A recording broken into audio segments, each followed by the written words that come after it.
And welcome back to Hannity. ISIS insurgents in Iraq continue their bloody march toward Baghdad. Now, in just the last few days, the violent militants have expanded the territory under their influence, controlling much of Iraq's western border after seizing 3 more towns and main border crossings with Jordan and Syria. Now, this latest setback for Iraq's military force, well, it comes just days after the president announced he'll be sending 300 U.S. military advisors to Iraq. Here with reaction to all of this is Fox News contributor Colonel Alan West and Fox News military analyst General Tom McInerney is with us. Guys, good to see you. Thank you. Colonel West, let me start with you. There's a two-part question. A, is what we're seeing city and town after town be toppled, ground we had gained through a lot of bloodshed on America's part. Is that a direct result of the president pulling out early? And with that said, what do we do now? Well, there can be no debate about the fact that we left a vacuum there. As a matter of fact, in August of 2011, I was on a congressional visit to Israel, and Prime Minister Netanyahu said, do not withdraw all of your forces out of Iraq because you will create a vacuum. And so what we're seeing play out is the exact same killing fields of Pol Pot. I think it's 100 times worse. What we have to do now is be focused on the annihilation and destruction and decimation of this ISIS army. It is not just a terrorist organization. As a matter of fact, I read a report where they have already declared that they have a capital in the northern part of Syria, in one of the provinces that they have taken.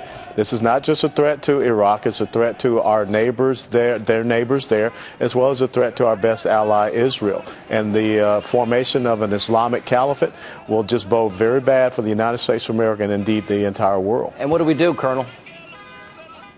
I think you've got to start striking on them. You have to hit their assembly areas, their base camps. You have to hit their lines of communication, their supply routes. And intelligence? You have to have, I think you have the intelligence and the airstrikes initially to soften them up. And I believe that you're going to have to go in and have some type of ground mop-up operation to make sure that you have annihilated this enemy. That's the focus. It's an enemy-oriented focus, not a terrain focus. General, what are your thoughts about that? Number one, do you think it was caused by retreating too early and pulling out early? And number two, you know, what do you do now, considering so much of the territory that was under their control is now gone?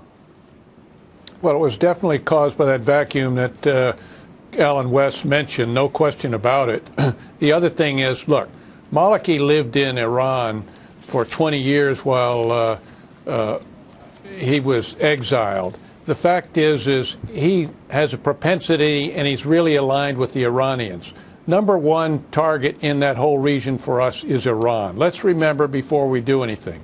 Number two, we need to get the Saudis, the Qataris, the Kuwaitis, the Emiratis involved in this, because they have been behind the funding of ISIS, and we cannot deny that.